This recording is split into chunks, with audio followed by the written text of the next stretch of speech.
In this video, I'll show you how to link PayPal to a Payoneer account and what's actually possible right now. First, there is no simple direct Connect PayPal buttons inside Payoneer like you might see with some other wallets.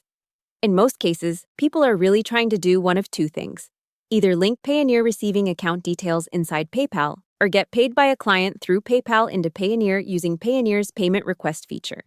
Our Payoneer says its receiving accounts are mainly for receiving payments, and PayPal says linked bank accounts usually need to match your PayPal country, although in some countries PayPal also allows a U.S. bank account.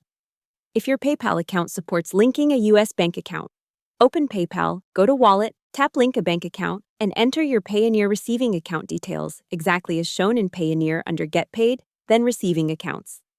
Payoneer also notes that if PayPal gives an error, PayPal may require you to link a card to your PayPal account before adding those receiving account details. There's also another route.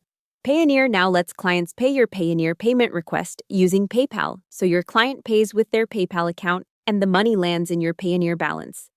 In that setup, you do not need your own PayPal account linked directly to Payoneer. So the main point is this: direct linking is limited and depends on your PayPal country support. But PayPal to Payoneer payment collection through Payoneer requests is officially supported. Hope the tutorial was helpful, subscribe to my channel, and see you in the next video.